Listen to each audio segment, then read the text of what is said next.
Welcome to the lighter side of football, the show that brings you the best goofs.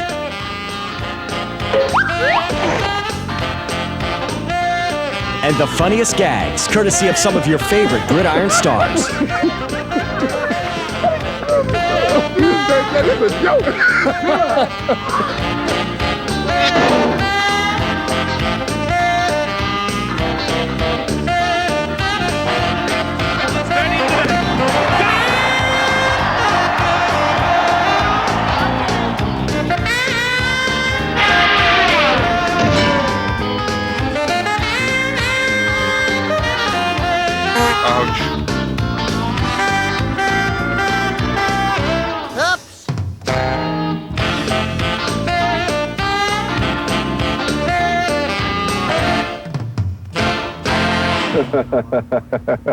Now that's funny.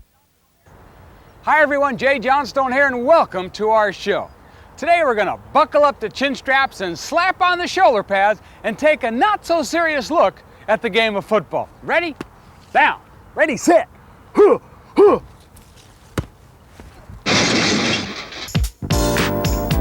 from the backside now. Keep your eyes on the fullback here as he completely unravels on the field. Give it to the fullback instead. He's still fighting away from tacklers. Gohagan across the 40. He's got the first down. He's finally wrestled to the ground by cornerback Mike Jones. And he's coming apart at the seams, literally. Look at this. He's still got a hold of him. They are still connected. Here's quarterback Doug Flutie, getting more than he bargained for from this clumsy reporter. No.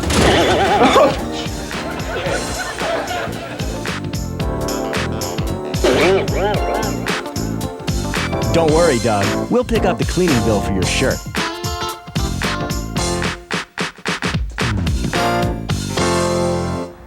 What would you do if a runaway fullback came looking to barrel right into you, or a fire-breathing defender came looking to hit anything in sight, including you? Well, if you're a cameraman, you just brace yourself and keep rolling. Right, Dave?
The fun's not over yet. We move now to less hazardous surroundings as we check out these Auburn football players who hope to entertain us with their unusual musical talents.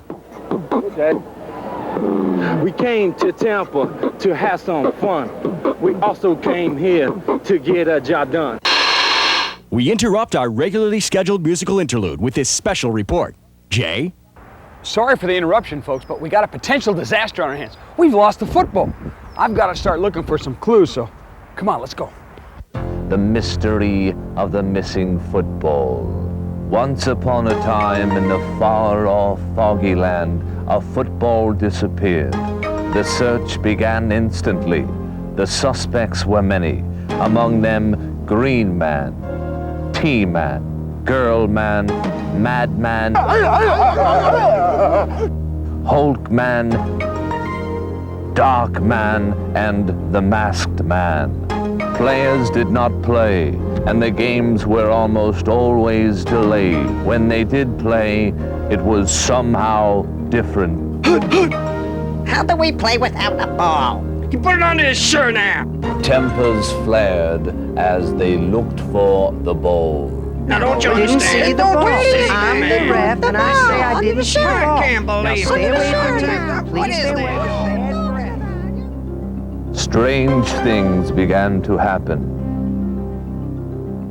First, a shootout. Then, a scalping. Then, a hanging. Then, a sighting. And another one. Are you blind or something? The ball's out there. Hello, Detective Snurd. Ball's been sighted on the field, requesting backup immediately. There it was, the elusive football. A struggle ensued, and finally, they recovered the ball. Celebrations took place, but the question remained, who done it? Picking it up was Farnsworth. He was the culprit in the mystery of the missing football. Now look here, boy, I kind of like them pants. Can't make a turkey out of me. Give me them feathers.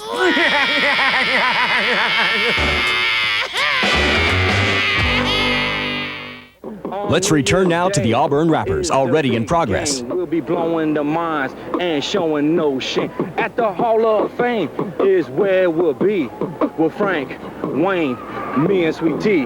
So all of y'all, it will be severe to have a Merry Christmas. See, I messed it up. Don't worry, fellas. We'll give you another chance later on. But in the meantime, let's check out this pudgy place kicker who can win the game with this field goal. He hooks it left, but there's a flag on the play, and he gets another chance.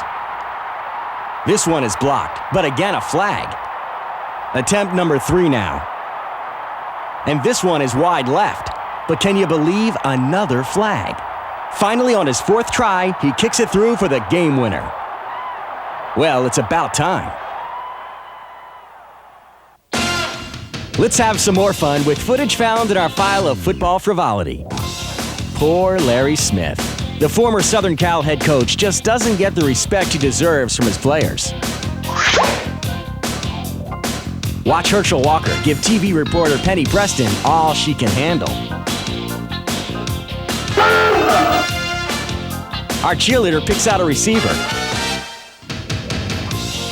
And it's out of here. Baby, yes, baby! Yeah! Check out this winning ticket. Clinton to Gore. Okay, Harvard ladies, how would you like to score our White House duo on their football talents? Nice numbers. Thumbs down for our place kicker here and his poor sense of direction. Maybe he should take a lesson from this homecoming queen, who dons a jersey and kicks the game-winning field goal. And how can we forget Grizzly, who's better than the average bear? Back to you, Jay. The NFL Pro Bowl in Hawaii pits the best players in football against one another. It also rewards these guys for a job well done with a relaxing week at the beach. So, what a great time for our pranks crew to pull some gags on our unsuspecting victims. As the players checked into their hotel, they would be greeted by a series of pranks, including a water-squirting camera, an electric shocking lighter, an exploding wallet, and more. First up, Richmond Webb, who falls for the lighter gag. Ouch. No way Troy Aikman would ever fall for that stupid lighter prank. I'm sorry, Mr. Aikman. Uh-oh, the phone is ringing. Excuse me, Ms. Townsend, could you grab that for a second? I think that's for you. Greg Townsend doesn't realize it yet, but his left ear is all smeared with shaving cream. Okay. Is that nobody, Miss Townsend? See? Thank you. Actually, I'll need your signature right away. Oh, I'm sorry. I'm sorry. Richmond Webb again. Hello? Hi, how you doing? Okay. There you go, Mr. Webb. We're just having a little bit of fun here. All right, no more monkey Welcome business. to the islands here. Can I get a picture? Smile. Benny Blades is the best. While he's checking in with his mother, Benny falls for each and every prank. Can you help me with that phone? Do you think you can answer that for me, please? His room's not ready. Oh, I'm sorry, Mr. Blade. We're just trying to have a little fun here with all the Pro Bowl players. Benny is a great sport, but we're really going to test his patience. Sorry about that, Mr. Blade. Here comes the exploding wallet. Benny wants no part of that wallet. He pushes it back to the check-in manager, who promptly pushes it back. Now, Benny's mom goes for it.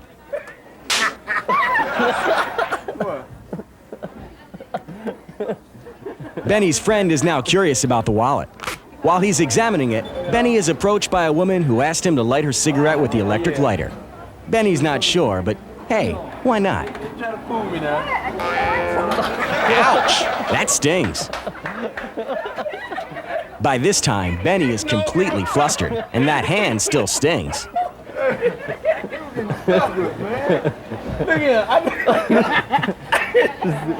Want a picture, Benny?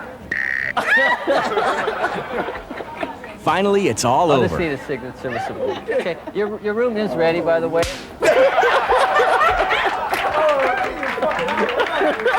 Benny is beside himself. Now let's take a slow motion look at that pen explosion.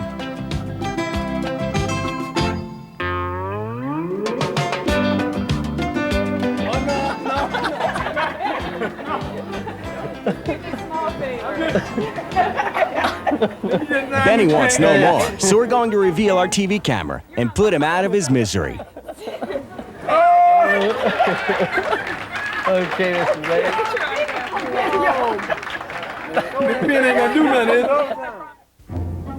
For these next pranks, we enlisted the aid of the Sorcerer's Apprentice to cook up a few naughty recipes, beginning with Houston Oilers receiver Webster Slaughter.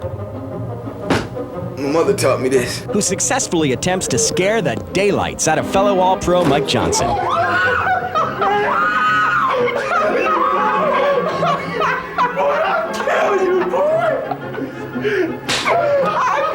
I got you.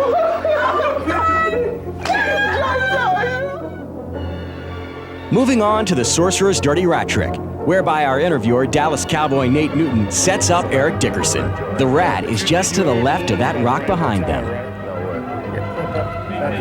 Hey, watch out. Hey, man!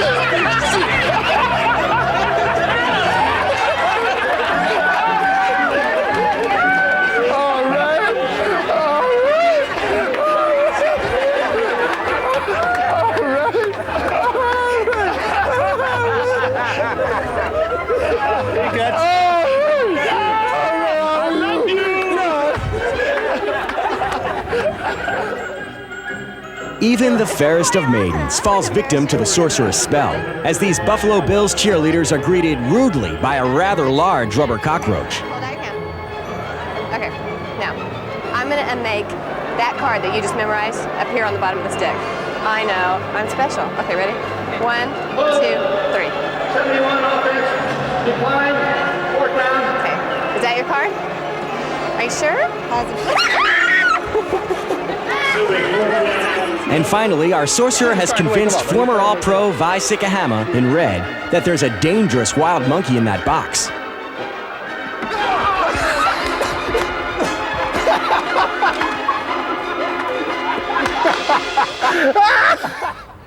One of the more entertaining parts of football is the vicious hitting that takes place on the field. The hard tackles, the quarterback sacks, and what's even more fun is when everybody gets in on the act. The coaches, the fans, even the mascots. Ah, yes, the sights and sounds of football. Pads against pads. And helmets against helmets. There's nothing better than watching two teammates work together to give their club the winning edge. And it helps to have solid fan support,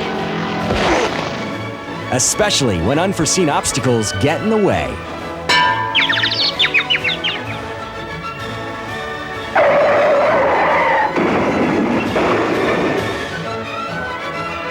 so make sure you work out all those kinks in practice. And you'll see what kind of excitement a well-prepared team can generate, whether it be from the team mascot on the sidelines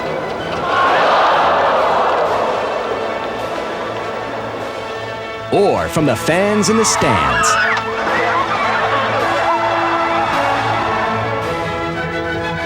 And when all's said and done, you'll be basking in the glory of victory. And the pain and suffering that helped get you there won't hurt quite as bad.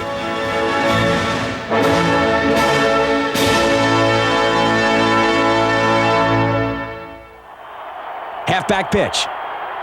And he cuts back across the field. He's broken it open. And he could go. Yes, I think he's going to go. Literally.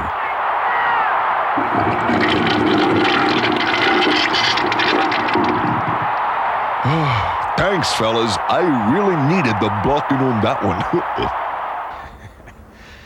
You've heard of football players getting their bell rung. Well, we've recently met up with some West Virginia Tech football players who were ringing wedding bells for one of their coaches who decided to get hitched right there on the practice field.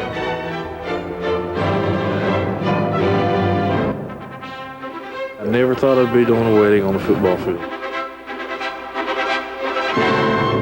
My wife-to-be, she was kind of reluctant at first, but she's a good sport. Oh, it's very interesting. I don't think I ever seen one like this before. Today is Coach White's birthday, and he said he wanted to be special, but I think he just told me that so he could remember his anniversary every year. And so the happy couple is wed on this day. For better or for worse. For wins or for losses.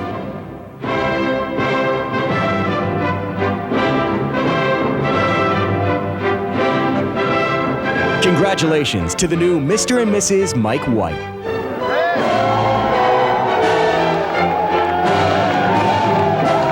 And what did the Whites do on their honeymoon? They watched game films, of course. Let's check out some more goofy game action. Here's quarterback Drew Bledsoe showing off his receiving skills as he catches his own pass. And then shows us his running talents as he takes it in for 6 points. Nice job, Drew. We go from a playmaker to a play faker as this QB fools his own team into jumping off sides. From our home video file, here's Graceland College attempting a field goal and missing. But watch the holder, who snags the ball and runs it in. Too bad it doesn't count. And neither does this play, as the punter takes the snap, bobbles it and kicks it straight up into the air. And into the hands of his teammate who heads for daylight. Sorry, fellas, no touchdown. This receiver gives new meaning to man in motion. An A for creativity, but still only a 3-yard gain. And how about this high school game being delayed by sprinklers? I love it!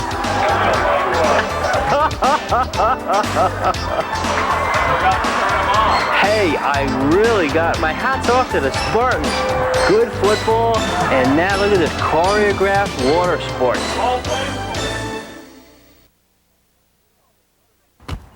Oh, hi folks. Did you know that Notre Dame football coach Lou Holtz is one of the more well-known sports personalities around? Next to me, of course. He's also one of the more photogenic ones. Let's take a look at some of these flattering and not so flattering clips of the man known as Sweet Lou. Here's Lou Holtz, the coach. And here's Lou Holtz, the quarterback, throwing long for a score. Now keep in mind that Lou's not big on celebrations, so disregard this feeble attempt at a high five. Now when things aren't so good in South Bend, Lou can get a little hot under the collar, as he does with this referee. You need a little more lift on that hip toss, coach. But there's no denying that Lou Holtz is special, and at times, he's even magical. The editorial page for people can't think. It's happened so many times we think that there's just going to be some kind of magic. Somebody will say a magic word or presto and all of a sudden good things will happen. Yet you and I both know that deep down inside you're anywhere in this world you can possibly be successful. without hard work and dedication and determination. An awful lot of people think that I tore that newspaper up, but it's all just a figment of the imagination. If you have a good faith and a good belief, if you're very lucky, you can put it back together. It's no wonder everybody wants a piece of Sweet Lou.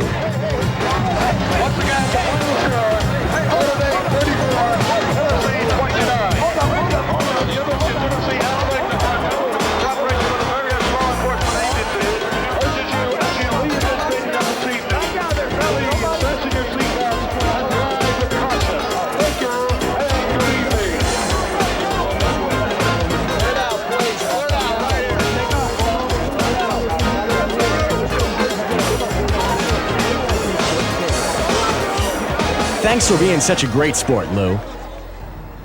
There have been many great football announcers whose voices have graced the airwaves.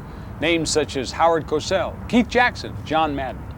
Well, we have our own candidate for the Announcers Hall of Fame, former Michigan play-by-play man Bob Buford, whose call of the Michigan-Indiana game a few years back was simply a classic. Under center is Wangler at the 45. He goes back. He's looking for a receiver. He throws downfield to Carter.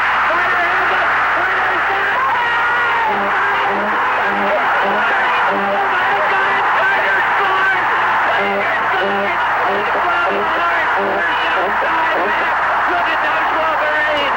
95 Wolverines going in the end zone. Carter got the pass. Indiana is done. Buford is going out of his mind. I have never seen anything like this in all my 40 years of covering Michigan football. Anthony Carter, the human torpedo, got the pass. Bo Schembechler is looking up and he's looking up at Fielding H. Yost in football's Valhalla. And Bo Schembechler says, thank you, Fielding Yost. Thank you, Fielding Yost, for that one. Look at the crowd. You cannot believe it. Michigan throws a 45-yard touchdown pass. Johnny Wangler to Anthony Carter will be heard until another 100 years of Michigan football is played. Right here it all happened. You're listening to it. I hope you can hear me because I've never been so happy in all my cotton picking 59 years. All I've seen, I have broadcast 347 ball games. I've never had one like this.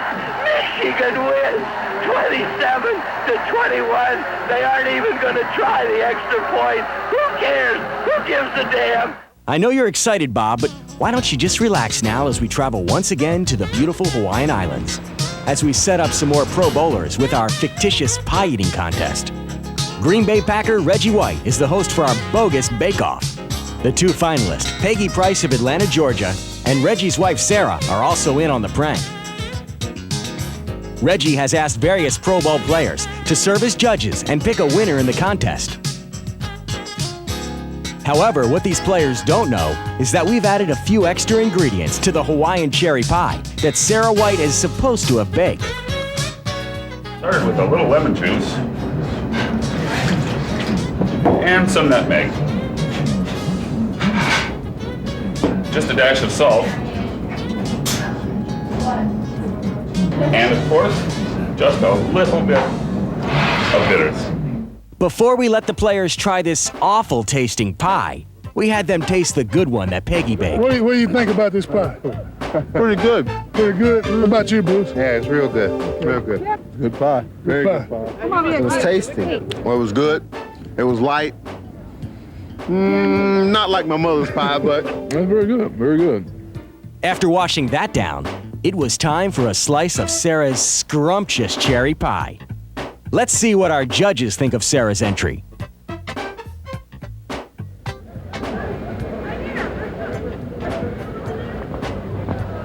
Cheers. What do you think?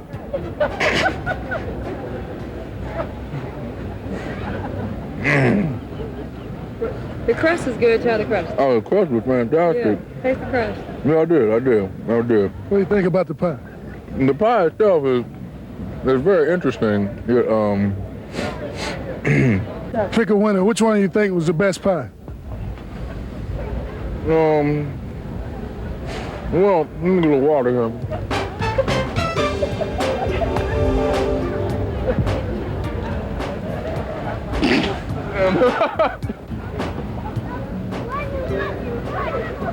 What do you think?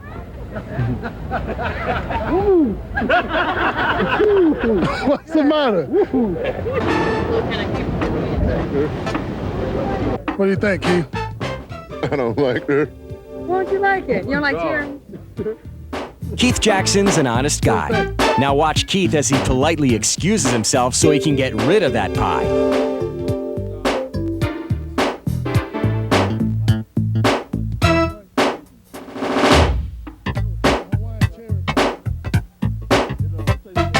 Did you really like this pie? I really did. But I don't want any more. No, I don't want any more. Look up here, Steve. Welcome to the lighter side of football. Oh, yeah, I can understand that, bro.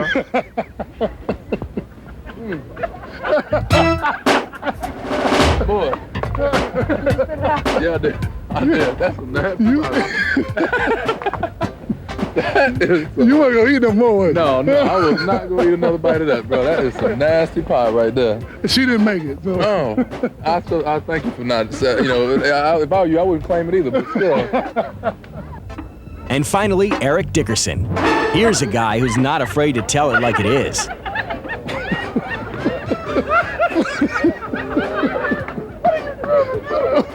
That is a joke.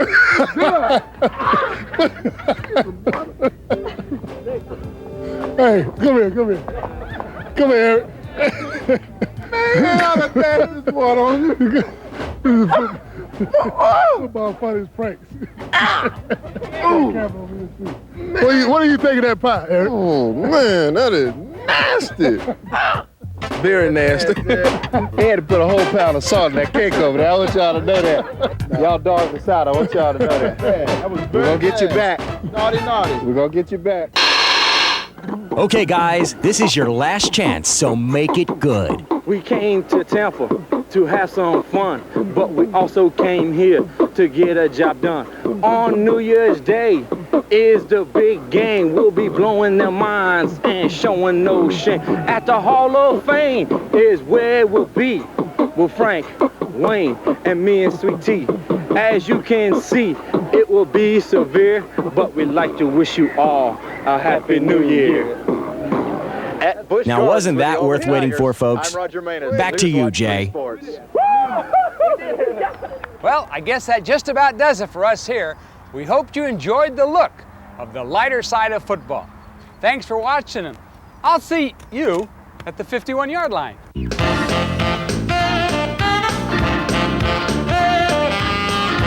Sign right here.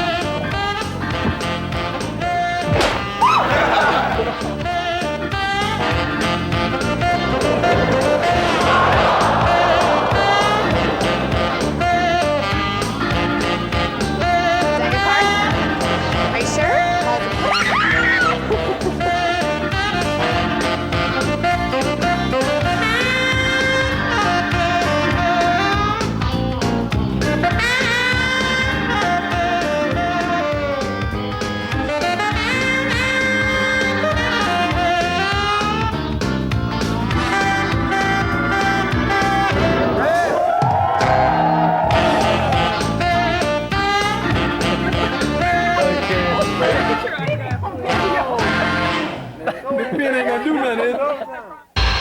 The Lighter Side of Football is produced and distributed by Steve Rotfeld Productions.